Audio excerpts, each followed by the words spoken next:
Let me see what the Jason is doing, man. The dude is going to be late for his own funeral. He's a musician. What do you expect? So am I, and I'm here on time.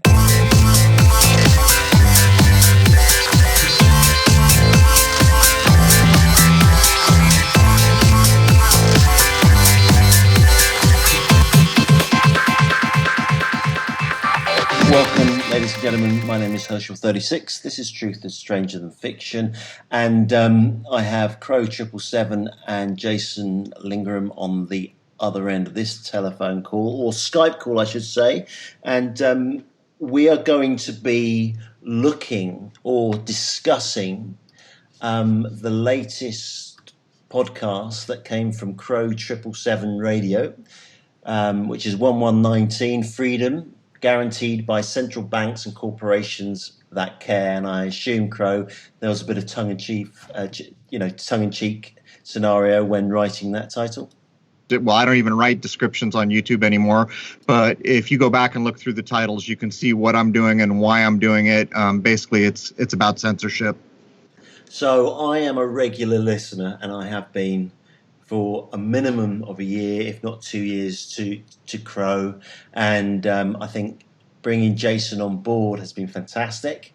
It's given some real structure to the podcast that you guys run. You do a great job. And I just want to go a little bit deeper into some of the topics that you went over on the last podcast, because I'm a listener, right? And I've got some questions. And one of my first questions, Jason, is about the Second World War. You guys mentioned Adolf Hitler.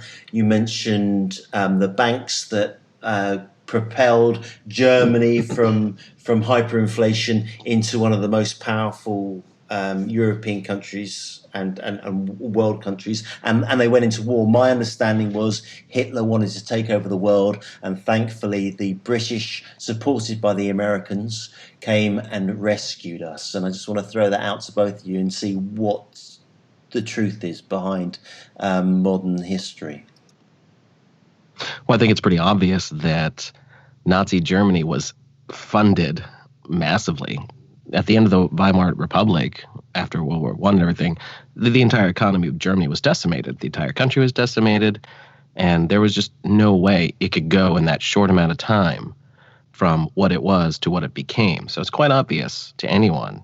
I mean, you don't even need to point fingers yet, but just realize that assistance had to have been given somewhere.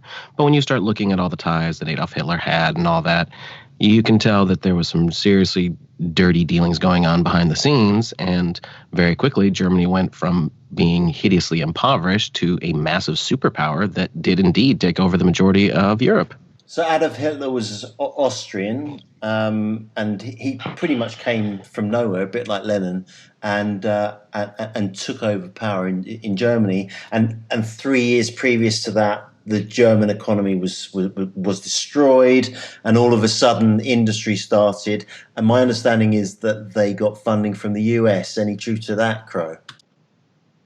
Well, I think that it's, you could look at any war that is a big deal in our history books, and you'll find the bankers on both sides of the coin. But I'll mention a book here for people that are interested in, and it does offer, with citation, a view at the economic condition before World War II in Germany, and then after the fact, and what happened after central banking came.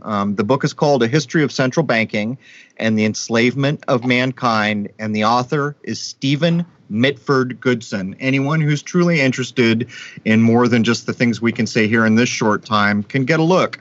And the main thing here is that all these wars that we look at in history, if you set aside all the things you've been told, because it becomes almost like comic books, like you're reading about Batman and Superman with all the characters. This guy's the good guy, the bad guy. The truth of it is you can see the economies before a war and after a war, and I think it gives you a much better view of maybe something more correct. War isn't about saving people, right? It's been about getting central banks in everywhere. I mean, what would you say, Jason? War is good for business. Hitler was clearly the bad egg in that Second World War, because my history books have told me that to be the case.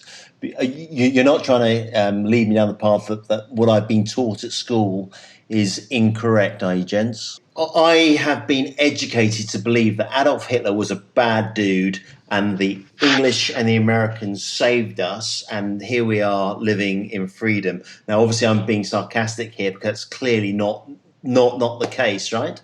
I do strongly suspect that Hitler took what he was given and then ran with it, and therefore they did need to smash him to pieces. But like with all things with the bankers, they used that to get to their next level, because what came out of World War II? Well, they got the United Nations, didn't they? Well, not only that, Palestine got given away on the tail of it, and the Balfour document shows that the bankers and the banking centers in London and the bigwigs in the United States were carving up the world, and Palestine was one of the things that got given away, and that document proves it. But I would point out that, you look at someone as Hitler, who's been painted as just the worst human being you could ever imagine. Let's think about the central bankers. Where do they fall on the chart of good versus evil? And we never hear a thing about them. And for that matter, the people in the American hierarchy who supported those bankers to do all the things they did. And, even recent politicians have family histories where it can be shown they were playing both sides of that war for profit. So really, if you want to be no nonsense about it, who truly are the evil people? If you want to look at central banking and people selling weapons and steel to both sides, it starts to paint a different picture than the history books provide.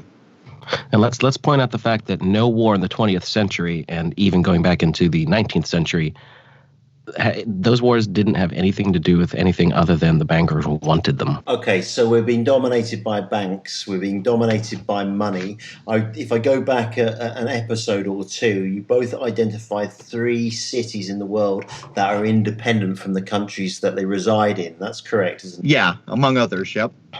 Among others, all right. I didn't realize. So I understood it was Washington, D.C., which represents the military arm of the hidden forces, and then you've got the Vatican in Italy. That is the religious hub, and then you've got the square mile of the City of London that I've visited many times. That is the financial arm. So if you wanted to control this planet, if you control religion, money, and war, then you're going to be in a pretty strong position to do so, right? One would definitely say. Now, as far as the City of London is concerned, where's the House of Rothschild operating out of? And there you go, right out of the City of London. That's where their banking headquarters is. That's right. Yeah, not only that, I would add that in the research we just did, we can pretty much demonstrate that the Bank of England was the prototype for all central banks that followed. And I think in the episode we just did, we pointed out there were something like 18 central banks at the turn of the 1900s. So yeah, the 3 cities that you just mentioned for a conversation about the modern age, those are the ones that matter. So you mentioned central banks, and you also mentioned national banks. Now, it's my understanding that Hitler, when he came into power, tried to, or successfully brought in a national bank in Germany. Is that correct? That's one of the versions, and the book that I just gave the title for will give you the back of that set of ideas. They're quite plausible, and national banks are actually a lot like central banks, but what they do is 180 degrees different. Most national banks were concerned with being able to give loans at very low interest rates, concerned about the well-being of the populace, where, of course, a central bank is a private corporation only concerned with its own profit and control. But yes, in the book with good documentation and citations that I just read you, they will make the claim that Hitler kicked out, I think, 15 Jewish banks to put up a national bank, which of course went away after that was all tipped over at the tail end of World War II. That's the claim being made. And let's also differentiate here what a central national bank and just a central bank attached to the greater globalist banks are. The difference is a national bank is pretty much a good thing. That means the country is getting its money through this one bank. It's keeping the stability of the country as best as it can from a financial point of view, and that's good. That's definitely a good thing. And as Crrow said, keeps the interest rates low, keeps money supply where it needs to be.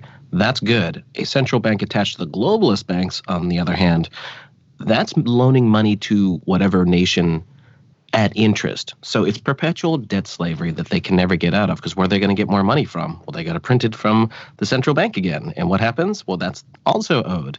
So it's this perpetual cycle that is never going to stop. How did you guys come up with this particular topic?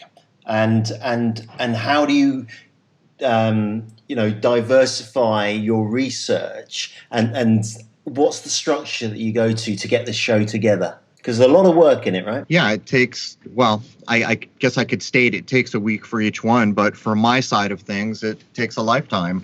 And almost every show we do, I'm drawing from probably some 40 years of researching things. But to get to the actual topic that we're going to do next Thursday, sometimes I begin the research for that before we've even put out the current show, which will precede it. And in Jason's case, I'll let him, respond to what he does to prep up for a show.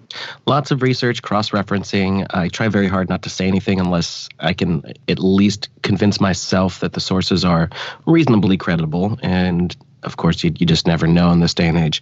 Now, let me point out something very important here. It has been getting harder and harder as time has gone on. Literally just in the 2 years since Crrow and I have been doing this together, especially with Google, they are skewing searches. They are obscuring information on purpose. So the effort that needs to go into it has definitely increased since we first started. And it's getting ridiculous. Yeah, I would add that I think maybe 20% of the research I do now is done online. I guess I won't mention my sources for fear of ruining them, but I will say I use a lot of written books. But it's gotten to the point where trying to produce a show with 100% online research just isn't really doable anymore. Yeah. No, I use PDFs sometimes of real books, and just, as I said, cross-reference a lot, just to try my best to make sure the information is as accurate as possible to put out. Well, that's really interesting, Jason. So where do you get your PDFs from? Totally depends. I actually have a very close friend who's got an extensive library collection that he's been working on for years. So if sometimes with a subject, I'll say, do you have anything on this? And he'll just send it right over. That makes it easy. But there's plenty of download sites out there that do have books in PDF format. So it just depends. I would add this, Dave, for people out there who like to do their own research. If you're researching online, one of the things you can try to do to determine whether what you're reading is nonsense or not is take a sentence or two and copy them and then put quotes around the sentence. So it's an inclusive search, and put that back into a search engine. And quite frequently what you'll find, like Wikipedia, certainly, if you take anything out of there, is there will be 100 search returns with the exact same wording. And when you find that, it's information you're probably not very interested in. That's interesting. Why am I not interested in it? Because it's being regurgitated by the system. I don't get it. It's just being replicated. In other words, if someone truly wanted to offer something of value, they wouldn't have cut and pasted. And the fact that they did cut and paste can also make you question whether there was any research at all anywhere along the way, right? So I'm just pointing out that if you see the exact verbatim words returned on a search on any given topic, it's basically the system pushing out what they want you to find. And which search engines do you use, if at all? Well, as Jason pointed out, Google's probably the worst at this point. DuckDuckGo is one that I use so many different search engines. It just depends on the day. If I'm in a Google search engine, usually within just a few minutes I get discouraged. I'll do the identical search terms in DuckDuckGo because there seems to be a difference there. There actually is a difference there. Plus, DuckDuckGo doesn't track you to any great degree. And then I'll do it across other things like Bing or some very unknown search engines. What people can do is just do a Google search for a list of search engines. And they will learn very quickly, if they take an identical search across multiple search engines, they'll find out pretty quickly what's going on with regard to information online. Startpage.com is actually really good because it uses the Google power of the search engine, but doesn't track you, and you'll see different results come up, ironically enough. Okay, so you're both talking about us being tracked, right? I think all three of us agree that we are being tracked, but why? That's admitted. That's admitted. Yeah, you can't you can't do anything online without being tracked because it's data. People could argue maybe that back in the early 80s, cash was king. Cash is no longer king. Data is king. Data gives the people who have control of that information more power than anyone has ever had in known history. They can project outcomes to 90-something% certainties. They can plan. They can get a more complete map of humanity. Basically, to cut to the chase here, it's all about data. That is why everything is tracked. Okay, and that comes down to advertising dollars. Really? Oh, sure. It has gotten to the point that I can have a discussion with my significant other about a particular product or need, and all of a sudden it's showing up. And I'm not even talking about if I put it in a Google search. If I do that, it's definitely going to show up. But we can just have a discussion for a few moments on an item, a product, whatever, and all of a sudden it's showing up in Facebook feeds or ads on articles I'm reading or whatever. That's all they do, man. They track you for everything. Which brings us back to money, right? But it's got to be beyond money, because these guys know that money doesn't exist. It's all about control, but they're collecting data to what? How does it work their end? Have you guys got an idea? Yeah, sure. Like there was a study, I've forgotten the name of it. People can probably look it up. I think it was from 2010. So cell phones hadn't been around that long in 2010. And they took a certain number of cell users and collected all the data. And in a double-blind study, I think it was, they could predict where each of those users would be in something like 3 or 4 days within 15 feet.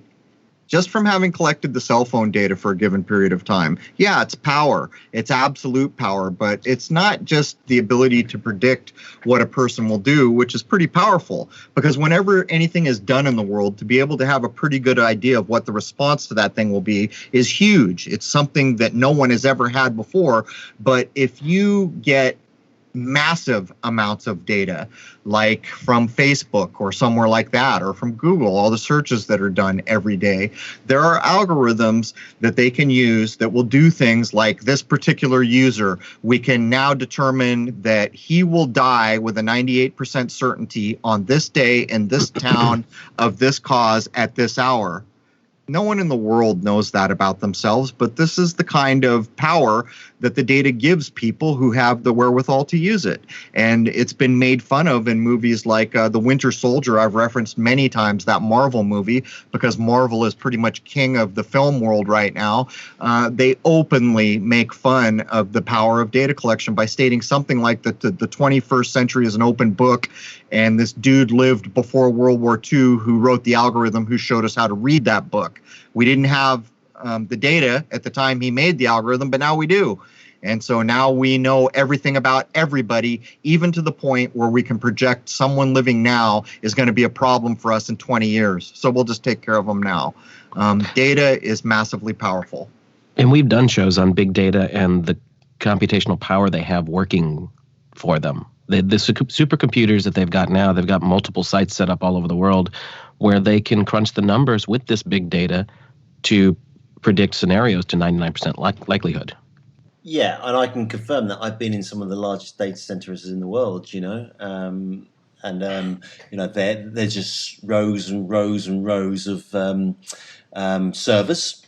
And then there's a disaster recovery data center that's exactly the same, and they're worth millions. I know a company that's building a data center 250 feet inside a mountain in Helsinki called Teliasinera. That's taking place right now, and it's actually operational.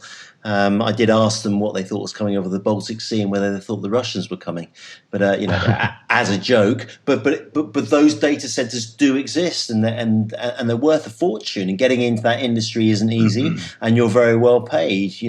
But Crrow, we have discussed this idea that the powers that be can predict our deaths. And many people ask me in the footnotes on YouTube, where's the proof of this? It's been known for a long, long time that with enough data, you can basically build a time machine if you have the algorithms and other data cubing, and that's even an old term, the methods to extract what you're after from the data. Anyone who wants to look into this will find that at a certain amount of collected data, whole other possibilities open up. And it's pretty simple if you want to think about it reasonably. If you're asking for proof, let's just use common sense. If you had a day-to-day history on, say, 500 million people across many different countries, and you could track when they got up, what they had for breakfast, how many people they called, who they knew, who their contacts were, where they worked, what time they went here, what time they went there, even simple algorithms would be able to predict certain things to a very high probability about that group. But when it takes to the next step, everyone starts to get like sectioned off, like all these people belong in this group, and then there's a subgroup, and then there's a subgroup. And when the algorithms, even if you just use common sense to try to predict what's going to come of this group that you've been tracking for a period of time, logically you can understand that it wouldn't be that difficult. Well, it's hard for me my mental position to come to terms with that, right? Because it's let me rephrase that, Dave. So let's say you simply had birth and death records and ancestry on millions of people. You could really begin to understand that a person born in this genetic group in this particular family in this region of the world is likely to die. And that's just averaging. That's nothing to do with algorithms. If with enough data, just averaging it down, you could get a pretty good guesstimate of when that person might perish. And if you don't think your medical places and everywhere else are all over this kind of information, really, think about it. If you just took 500 million people and average death numbers, from that alone, you could do some pretty good ballpark guesses about, how long someone's going to live. And you've also made quite a claim that you believe that there's a certain breed of human, I'm using my words here, that live a lot longer than we do, right? And I think I think you guys spoke about John Lennon in this context, and that he lived a quarter of the life of others. Have you guys gone any deeper into that topic?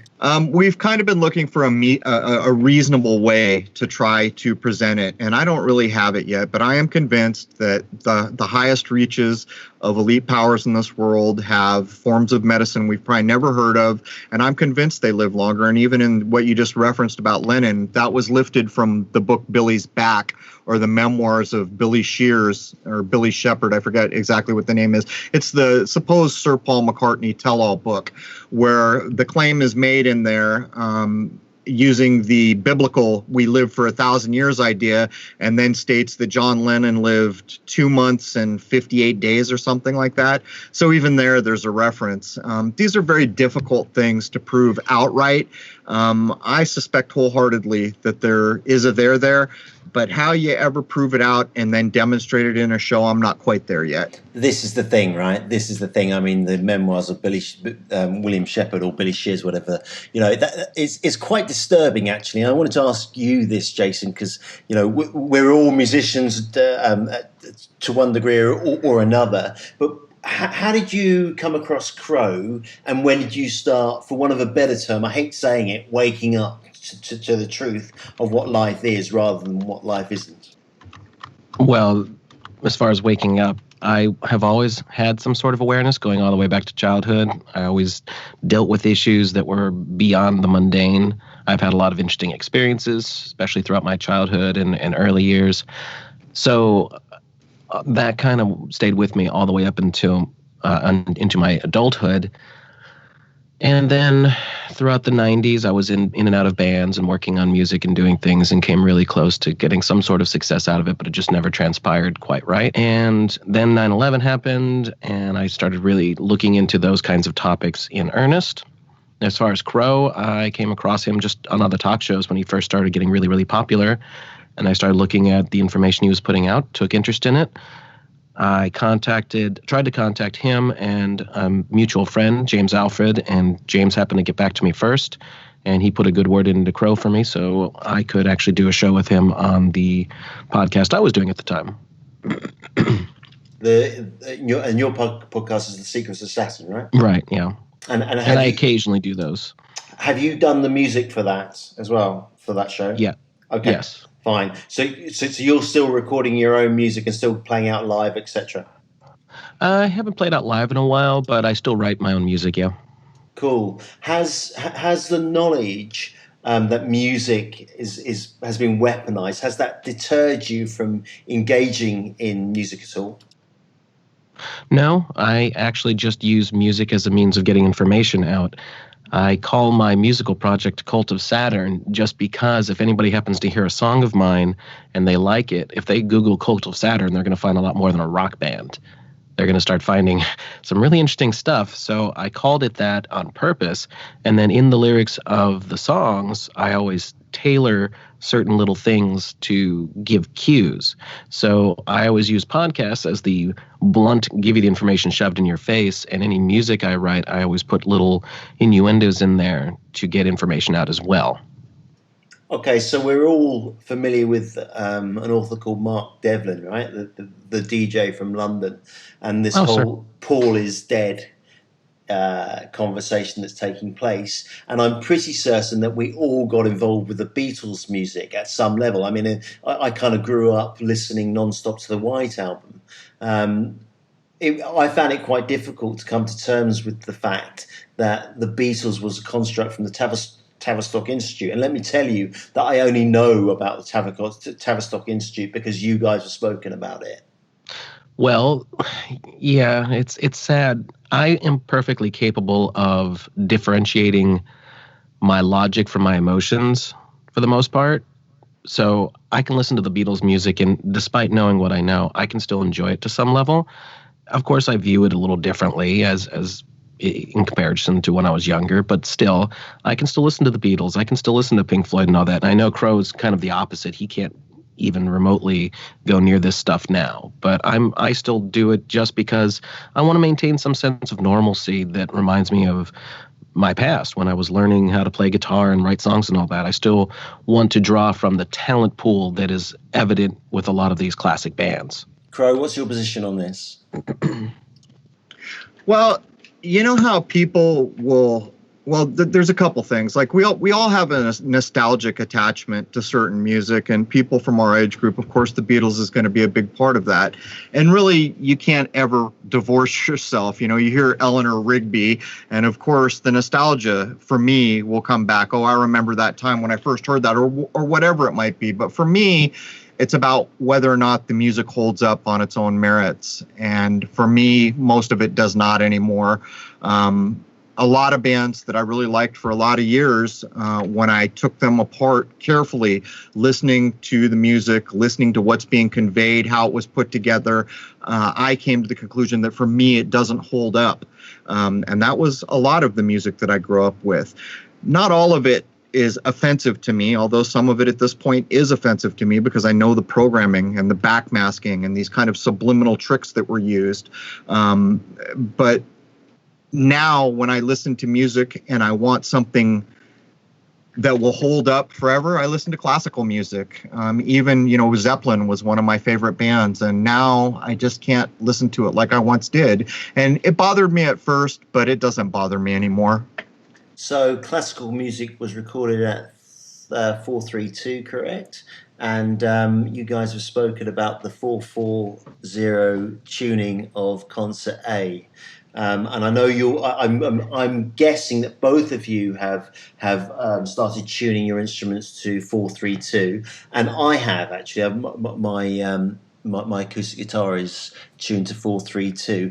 Do you think that there really is an impact of music that's tuned at a different frequency? Absolutely. And for me, it's not arguable. I'll let Jason go at this, but we did a show on cymatics. I don't remember. Do you remember the episode number, Jason? Oh, here it is. It's 114. Episode 114 on Crrow 777 Radio. We go into cymatics, and just the the artwork that I did for that shows two round cymatic plates, one representing 440, one 432. There's your proof in the pudding. But for me, it's not just about 440 or 432. It's about any given set of frequencies that's used. And I don't really think it's arguable. These things do have an impact. What would you add, Jason? Well, it all comes down to sacred geometry, and that's what everybody has to remember. Sacred geometry, from the way I like to explain it, is the blueprints for the universe. And some things work better with that blueprints than others. And it has different effects on your mind. There's studies that have been done for that. But I do want to point out that no, not all classical music was recorded at 432. 432 is one of the pitches that were used. I believe a lot of Mozart stuff was done at 421.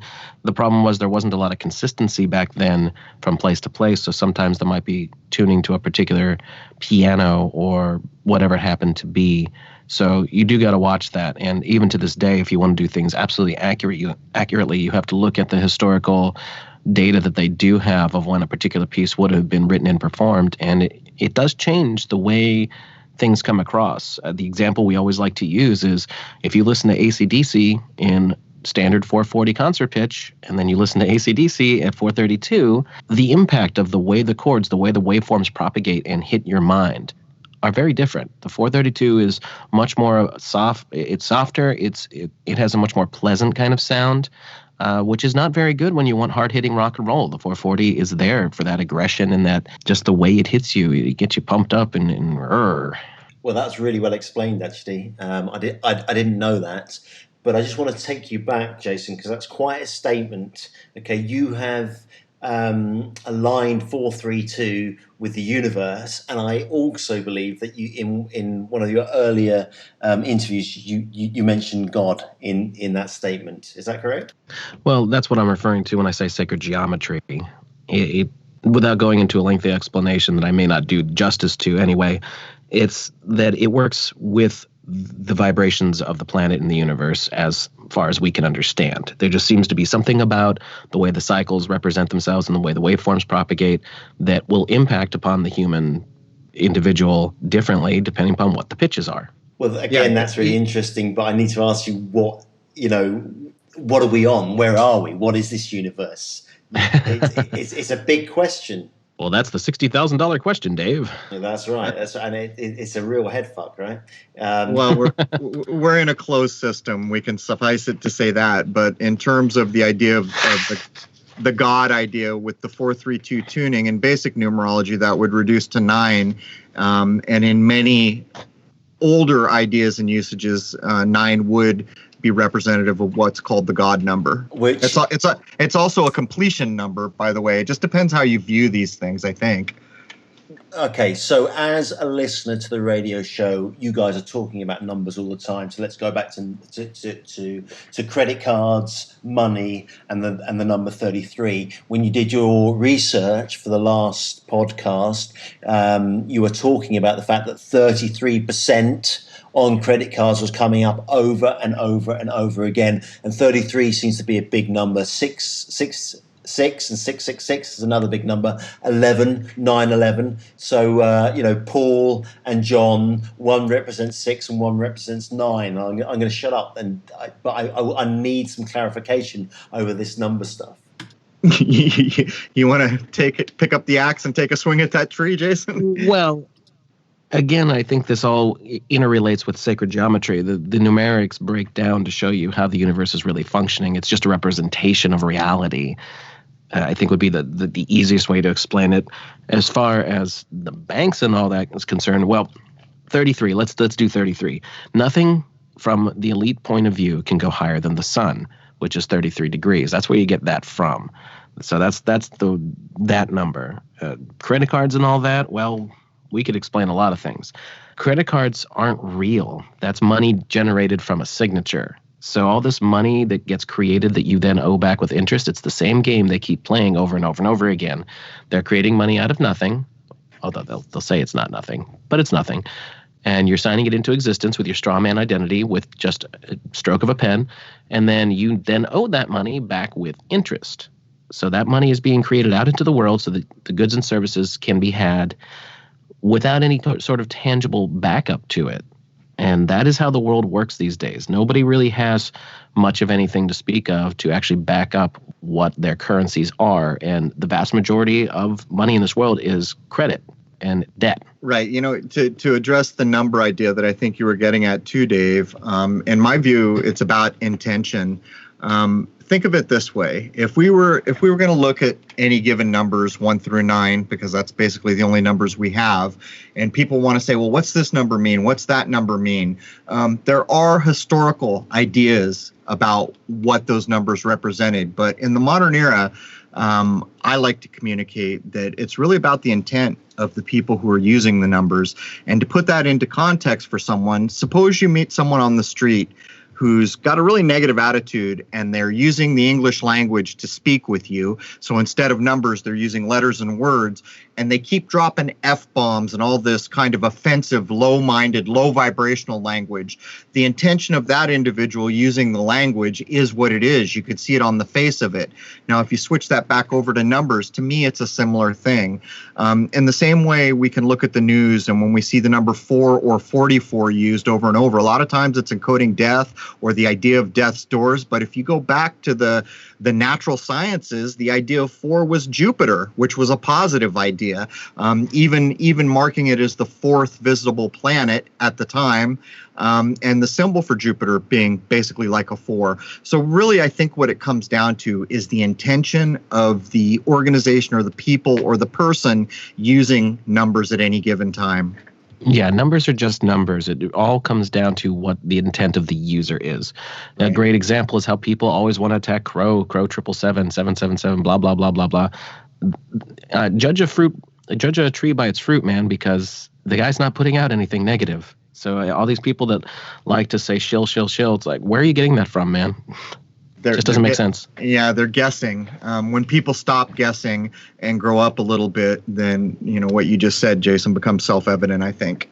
Well, it's all very interesting, right? And you've mentioned Jupiter. We know about Saturn, and it feels like, as Crrow and I were talking about this a bit earlier, that you guys are either one or the other, right? Can you just talk about Jupiter and Saturn and how it fits into the show and how it fits into you individually? Well, the ideas of Jupiter and Saturn. See, the problem with doing this in the modern era is most people start to roll their eyes saying this is astrological nonsense.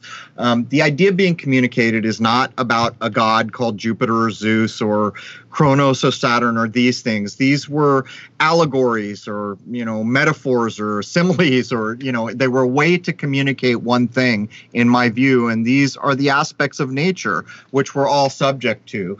So in that kind of a model, the idea of Jupiter for our current conditions is positive things, all good. It's like why we have the word jovial, right? Jovial means happy. The root of that is Jove. Jove is Zeus. Zeus is Jupiter. So even in our language, the positive aspect of this idea, these positive aspects of nature are encoded in the idea of Jupiter. And for our current existence, where we are now in the modern age, Saturn, the polar opposite of that, harsh taskmaster, constraining. It's like the wedding ring idea. The rings of Saturn are binding, constricting. Like when you put on that wedding ring, you're constrained to that one person now. You've agreed that, now I'm not looking for all kinds of dates and all kinds of mates. Now I'm constrained by my agreement, symbolized by this ring, to this one person. So I don't know how well I went at that, Dave, but there it is. Jason, what's your position? Crrow's definitely much better at explaining these things, but you just got to realize that the representations of, I think it ties in with the numbers and the frequencies and all that.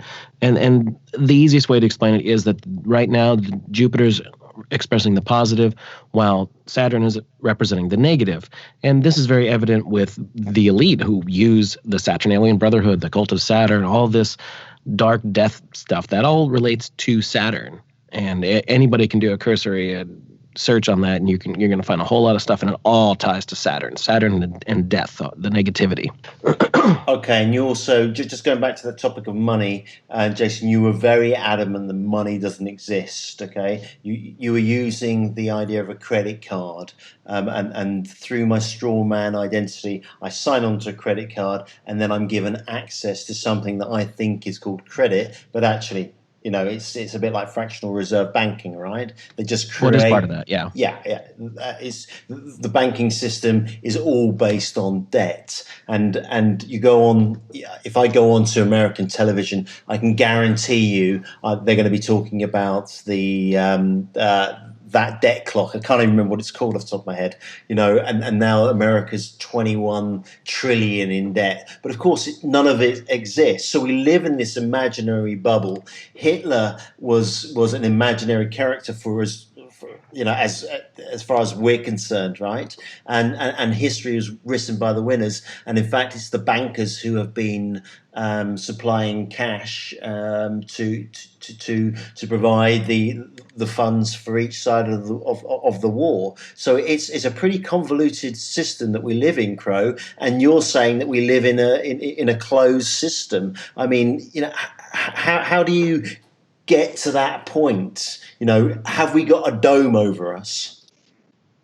Well, I mean, you could think of it that way. It might as well be. When you start to talk about a closed system, the problem is I don't have a magic air balloon that will take me up so I can knock on it and then come back down and report what the hard, fast barrier that I've talked about for so many years is. What I suspect it is superheated plasma. I think that's probably encoded in the idea of some fake thing that went into space. When it comes back into the atmosphere, what's it do? It burns up, right? We're told everything that comes back into the atmosphere has to burn up. We're told these magical rocks come out of space and they burn up. Rocks. The friction in the air is so much that these rocks burn up. I think that's being kind of encoded in those ideas that I don't accept. But if it is true that the sun is electric and the moon is magnetic, then that could be the foundation that we need to start to talk about an idea of superheated plasma being up there. The problem is until someone can actually go get there and look or get close enough, we're talking about things that we are certain of, but not what is causing it. Because what is causing it, you need to get there. You need to get close enough to have pictures or samples or something of that case. But I would point out, before modern science, when natural science ruled the day, or back in the days of alchemy, everything about those sciences based in a natural system that will do nothing outside of the scope of nature demands a closed system. The four elemental ideas, these things demand, by common sense, demand a closed system. But that sets aside all the years of telescopic observation, my coming to the realization that nothing had ever gone into space, that we have no real pictures of anything in space. There's never been an image of Earth taken from space. Satellites don't exist as described. Just the litany of things that fell apart once I began to challenge them also back up the idea that we are in fact in a closed system. And let's look at the evidence that is out there. For instance, Crrow capturing the lunar wave, but it's not just him. It's, I think, about 24 people now. But now 2 different people a year apart have captured not just a lunar wave, they've captured a Jupiter wave. I don't know if you're aware of this, but this very similar effect that Crrow's become known for has now been witnessed over the Jupiter system. So this implies that there's something between us and whatever we're looking at. So not only that, but I've noticed. So anyone listening to this, Crrow and Jason put their show on Crrow777radio.com. Check it out. It's brilliant. The first hour is free, and then the second hour, when they get into the nitty gritty, you've got to pay for. It's not a lot of money, and it's certainly worth it as far as I'm concerned. And in the commentary of the last show, and I'll just repeat what that show was called. It was 119 Freedom, guaranteed by central banks and corporations that care. There was a comment saying that the lunar wave was mentioned on British TV, and a link to a YouTube clip of a gentleman talking about the moon landing being a hoax, and the TV program's called This Morning. And this morning, Crrow and Jason, you won't be aware of the program this morning, but it's it starts at 7 and finishes at 9, blah blah blah, and it's for everyone. David Icke's been on it as an example, but it's quite incredible, this. And I'm going to hand this back to Crrow, because Crrow, this is real recognition of your work. Do you want to just talk about this clip a little bit for me, please? Well, I exactly like you just did. I saw the comment there, or actually, I ended up reposting the comment there, but I was given that link on the tail of the episode you just mentioned, and I watched it, and it was a proud moment for me, because the gentleman trying to rightly inform people that no one's ever been to the moon and that all the Apollo stuff is just nonsense, it's a hoax. He did such a fantastic job. He was on point. But what's more, what I was really proud of is that part of my research made it into his effort to communicate these things, and he got it spot on. One of the hosts of the show, of course, make their ridiculously stupid comment. So some say the moon is made out of cheese or something ridiculous like that. What do you think it's made out of? And the gentleman looked at him, and he spoke 100% accurate from my point of view for what we know now. He said the moon is a luminary, and it couldn't be walked on if you tried to. And at that moment, I was just all grins right there. So proud that my work had contributed to that moment where on television, where presumably many minds were seeing this, were presented accurate information, which doesn't happen very often on television. And ironically enough, the person they got on as the opposition was a total dead fish. I mean, that girl was terrible. Yeah, she wasn't great, but I've got to say that your work on the land moving was pretty exceptional. And I came across the word obfuscation, which is to hide the truth, I do believe. And it's a fantastic word, and it pretty much sums everything up, because just the very fact that there must have been hundreds of companies that are providing elements of the suit, the boots, etc., and none of it exists anymore. We can't get the blueprints for anything. That in itself suggests that someone's hiding something of the greatest achievement of man of all time, right? Well, it's the better. big thing is, go ahead, Jason. The thing that people really have to get across is, if they spent zillions of dollars on this, which apparently they did, they destroyed all of the telemetry data. And the sad excuse that they don't have the machines to read it back anymore. Come on, man, you can get computers that are older if you need to get information off them. Like, how hard would it be to build a machine that could read the telemetry data? That data would be invaluable if indeed you were trying to get to the moon and then onto Mars. You would want that data. That data is everything. The only time mankind went there and you destroyed it, and the excuse is, it doesn't matter anyway, we couldn't read it if we wanted to. I call bullshit. I poppycock. It's not just the telemetry, it's all the video is gone, all the blueprints are gone, but what it proves outright, unarguably, is it's better to get caught destroying evidence than it is to get caught with the evidence. But I tell you what, and I'll throw this out quite ironically, if they had gone to the moon based on blockchain technology, we would all know the truth, correct? Would we? Who controls blockchain technology? That's a very good question. I suppose if we had access, if we were level 10 super genius special people, maybe we would know. I don't know. I'm not a real fan of blockchain technology. Well, neither of you are you? You don't like Bitcoin, Litecoin, Ethereum, EOS, and so it goes on. Both of you feel, my impression is, and forgive me if I'm wrong, but both of you feel that the progression further into technology is a very dangerous one. Well, this ties into transhumanism and all that. Now, while the concept of a decentralized currency is, in my eyes, a good one, you have to ask, well, where is it coming from in the first place? The big problem with Bitcoin, which is the most well-known one and the most used one, as far as I know, is that nobody actually has an accurate history of where it came from. There's just this really weird, obfuscated kind of story that just has holes in it. We don't even know. So it's very suspicious right from the get-go. Now, is a decentralized currency a good idea to take it out of the central bankers? If indeed it truly was, absolutely. So Yeah, but I would ask, so the central bankers who started World War II just to get a central bank, they're just going to roll over while cryptocurrency takes over the, I mean, it's all a bit Most laughable assuredly to me. not. Yeah, and the people who own all of everything must also include the internet, right? So you can see where I'm going here. Cryptocurrency, if it ever gets implemented wholesale, will be the biggest loss of freedom in the known history of human beings. And furthermore, technology of this type, or any online technology going forward, is actually a corruption. It is far from the natural world, and it is intended to be that. In my eyes, these are corruptions. And all digital currency is also very dangerous because who's controlling the capability to transfer that money?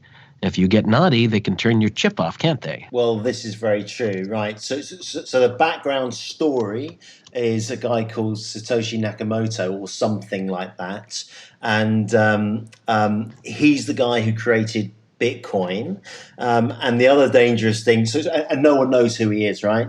And the other dangerous thing is that a tiny percentage of people own a massive percentage of Bitcoin, and they're called whales. So they get to yeah, exactly. So they get to push the market up and to bring the market down. So that sounds very familiar to me, Jason. Oh, it very much does. Maybe we call them the right whales because those are the ones that have all of the good blubber and you can make the fat and the oil and all that from. But all joking aside, the people who initially did the Bitcoin thing and then sold it off became millionaires overnight. So that's interesting. Now, right now, from what I've been noticing, because I do watch cryptocurrencies here and there, it is really kind of evened out right now. The last big spike was maybe 6 to 8 months ago. It had shot up to 20,000 US dollars, and now it's all the way back down, and it's just kind of floating within that same couple of $100 point. So that's interesting. If indeed the heyday of the up and down is over, people can't ride that stock anymore because that's what a lot of folks were doing to make money. I know people who are doing this, buying and selling Bitcoins, and just as with anything, buying low and selling high. So I don't know what's going on with these cryptocurrencies right now, but if they're getting some sort of stability to them, maybe this is the next stage of the game so that they can get people comfortable in using them. Oh, this Bitcoin is now stable. You can use it and be guaranteed that it's always going to be within this little ballpark right here. You know that it's always going to be okay, just like normal national currencies. So as is with all things, I'm very suspicious and keep an eye on it. So you're absolutely right. Bitcoin hit just under $20,000 on January the 2nd, and then it had a 75% correction, and it's currently at around $7,000. The community is waiting for an ETF to come online and be recognised by the SEC, which will allow the traditional lenders to get involved because then Bitcoin, the transaction can be insured, and so it can come to the mainstream.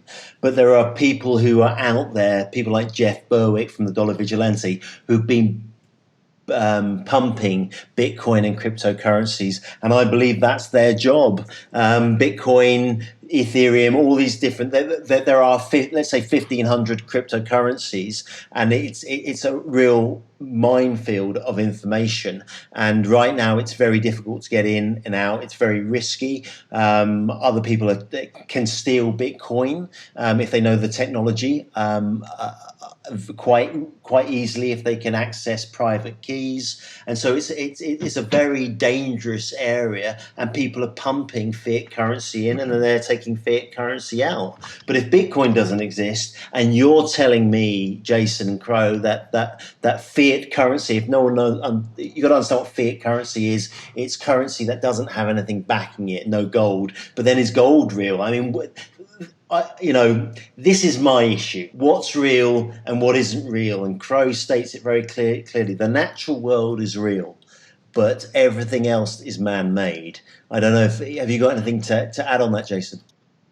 Well, of course you can argue about what's valuable and what's not, but at least when you had something like gold or silver coins, which was used by many different cultures over all time, really, all recorded history, whatever that means, it at least had a tangible use of some sort. It had a finite amount.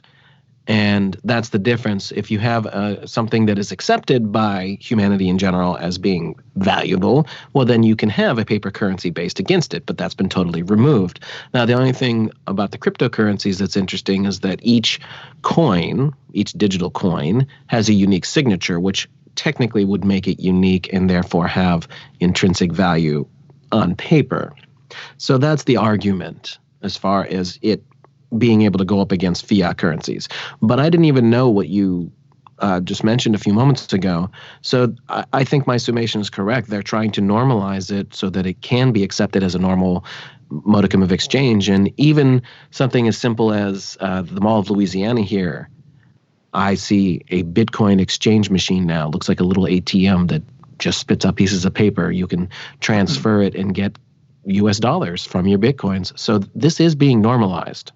Well, I would point this out. This is just a common note. Anyone can think about this logically. Central bankers are going to love Bitcoin because, first of all, nobody knows who made it, who controls it, any of these things. And we already know the richest organizations in the world control the Googles and the internet.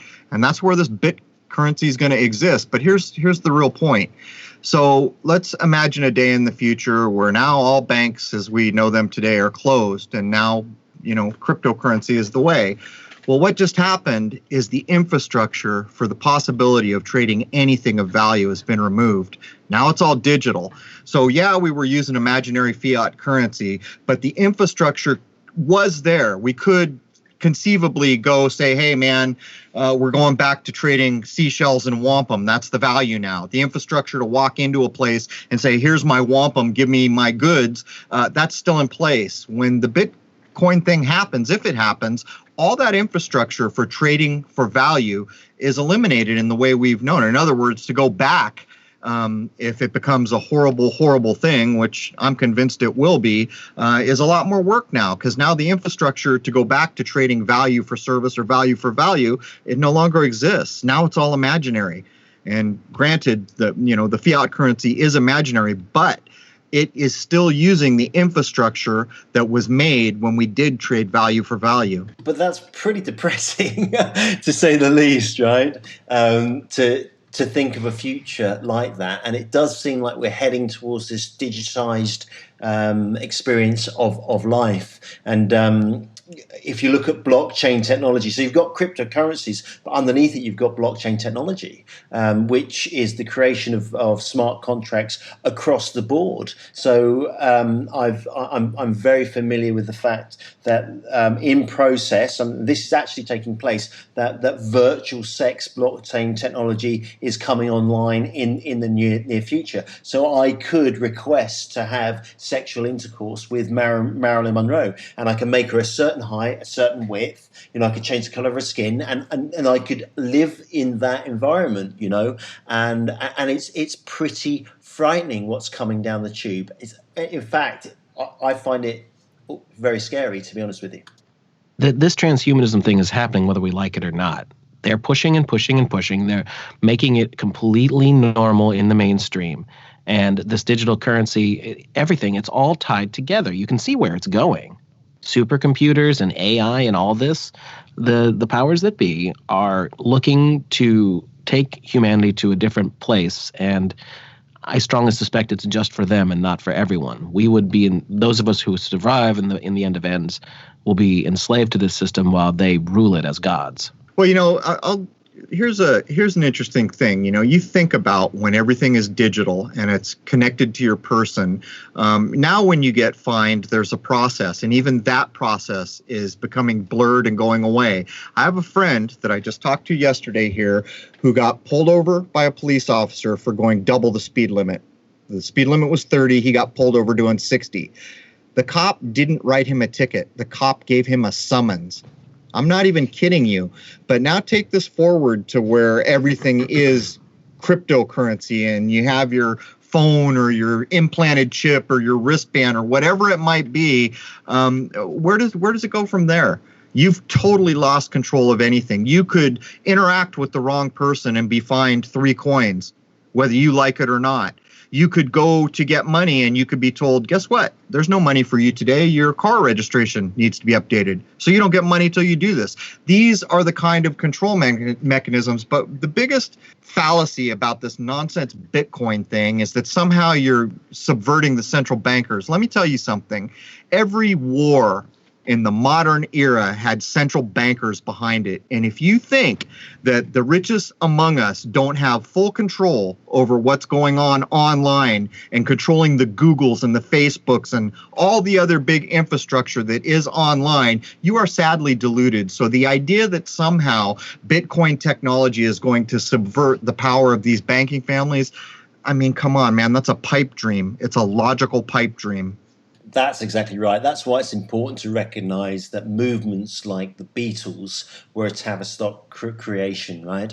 And, music beyond that and films, etc. And we live in this, we're like sheep and we're being herded in a particular direction. And when people say to me, when people talk to me about this can't be happening, I would say to my son, as an example, before he was born, cars could not park themselves, but now the Merc parks itself, right? So my question to you guys is where are you going to? I know you've got your next show coming up. I know, Jason, you're now working with Crrow full time. I know you guys have got the film coming up, and how can we support you? Because let's face it, the information that you guys are delivering to the world is pretty damn important.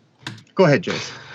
Well, as far as supporting us, the easiest way is that $5 a month subscription. The more people we get as loyal members every month, that goes towards making sure we can keep doing what we're doing. And, I used to be kind of about the idea of subscriptions and paying for information, all that, but that is what makes it happen. And I took a leap of faith to keep doing this, and I am in the process of transitioning over to doing this media, whatever you want to call it. This is my full-time gig now. So that's as far as that is concerned. Now, for the film, I paid for everything that the film needs out of pocket. And I'm talking about multiple large hard drives. I bought a new computer that was powerful enough to be able to do it. I had to get extra cameras and lenses and SD cards and all these things. And I have it all now. And that cost a lot of money. And again, just keeping that subscription support is really the thing that helps us. I mean, if anybody wants to make donations, go right ahead. I don't normally like asking for such things, but we're going to do it. And this is what keeps everything going.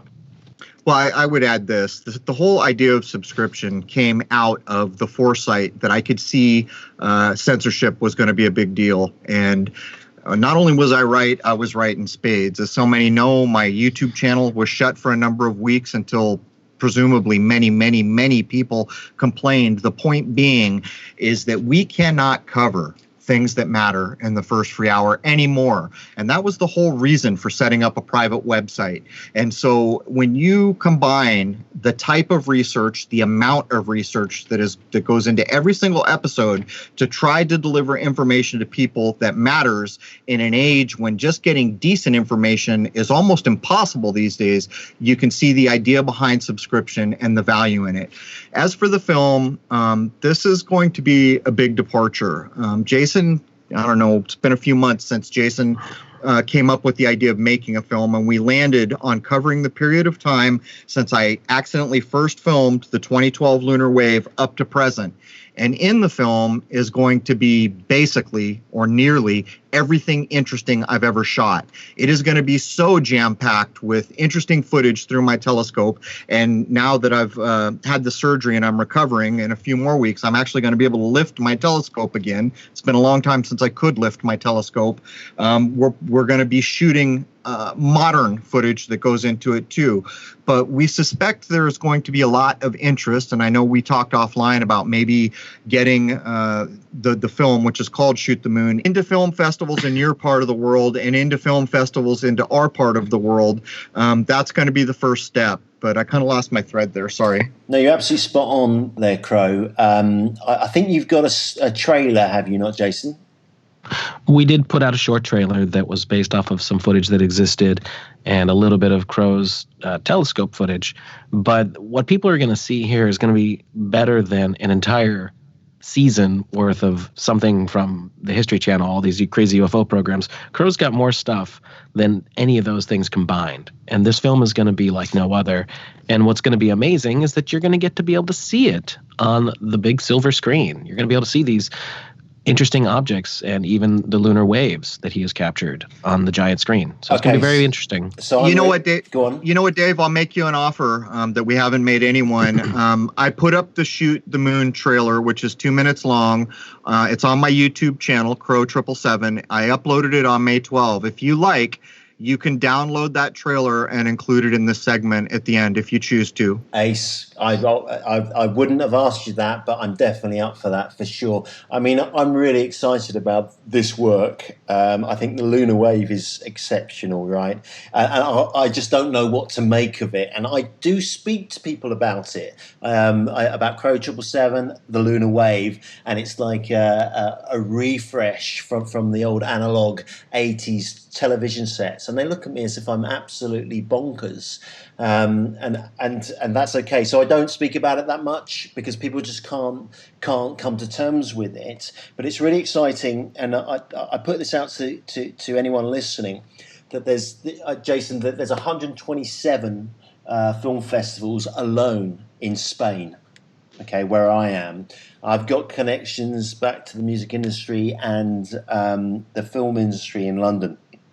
And there are a minimum of 100 production companies in Soho, and there'll be a percentage of those who will be interested in this. But it's finding the right people at the right time and making sure that the content is of the highest quality. And I'm pretty certain that you guys are going to do a very good job on that. I'm imagining that Jason's a bit of a perfectionist when it comes to sound and film, and Crrow is the guy who's capturing these images. So it's going to be really interesting to see that short promo and just to get an idea of when, Jason, you might be finished with the film. I'm assuming it's going to be 2019 now. Yes, yeah, we're intending to get it out for next year.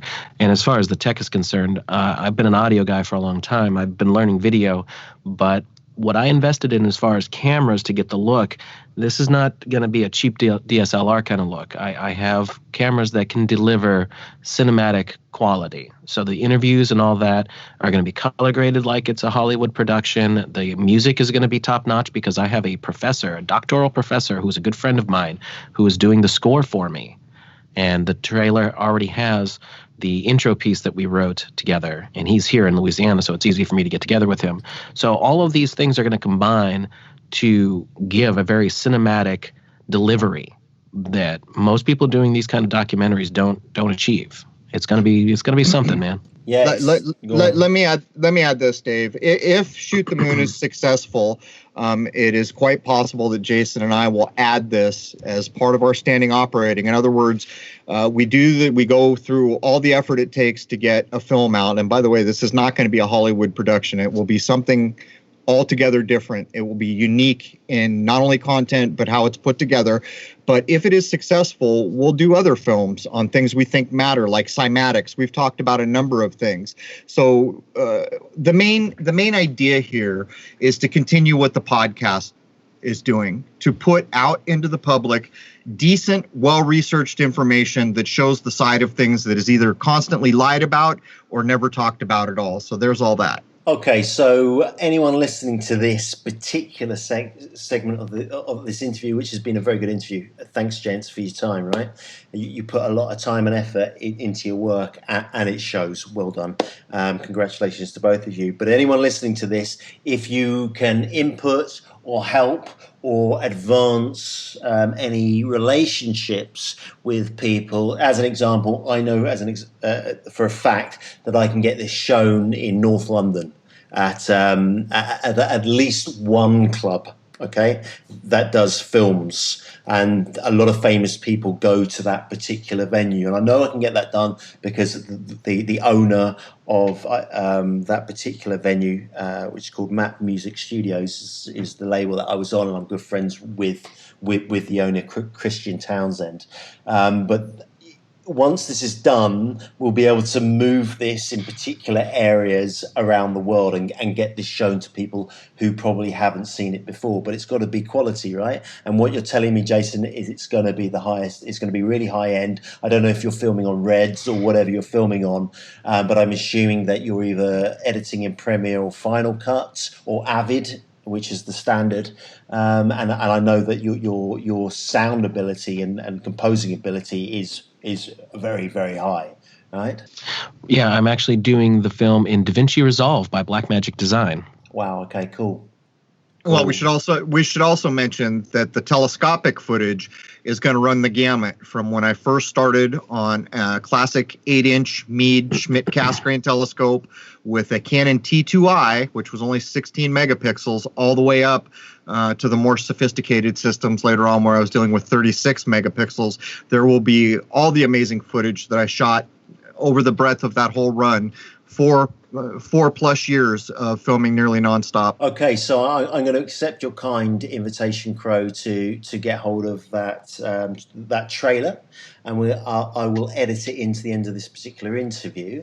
And can you just take me through the next episode, when you record it, what's it going to be called, and when it's going to be aired online on YouTube and on Crrow777radio.com? All right, so every episode comes out Thursday mornings by New York, East Coast, United States, New York time. I haven't named it yet. It will be basically about the political parties which have been used in the Bankers Manifesto, which is stated in the artwork for the episode, to divide the people and to get them to argue about things that have no importance in this world. We're going to go at the whole topic, and there's many things around it, even things like the logos for the Democratic and Republican parties here. Very few people are aware that sometime around 2000, the 3 stars on the elephant were flipped upside down like a pentagram, believe it or not. There's a lot to this, and that is the gist of what we will be covering. And again, every episode, every week goes live Thursday mornings, New York time. Cool. So I think for this particular show, we are done, gentlemen. Thank you very much for your time. Jason, thank you for your time, Crrow. Is there anything else you'd both like to add before we say adios? Well, let's just make sure that everybody knows where to go if they're interested in the work we are doing. We have a YouTube channel that is the one Crrow's had for years. It's just Crrow777 on YouTube. And of course, Crrow777radio.com is the website. And the awesome thing about being a member there is the forums that exist there are fantastic. The discussions, everything. It's wonderful. And a lot of the even the guests we bring on will take part in some of the discussions. So it's a wonderful place and a community we're always trying to build up higher.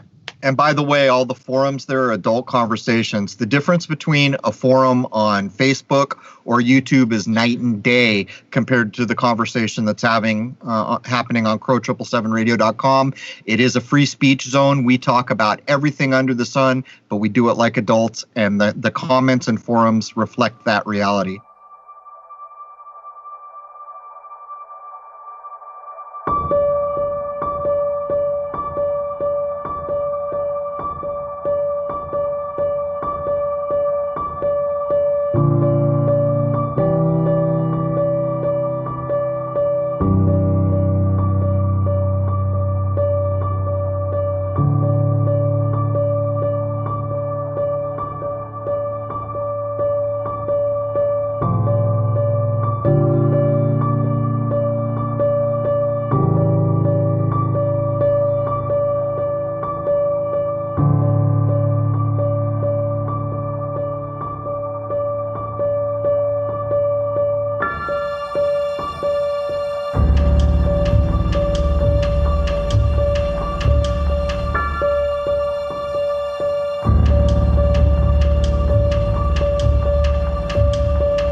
It all started in 2012 when I shot the first lunar wave. I filmed for 4 years straight, nearly went broke, but it's astonishing the things that I filmed, and it's even more astonishing what's happened since then.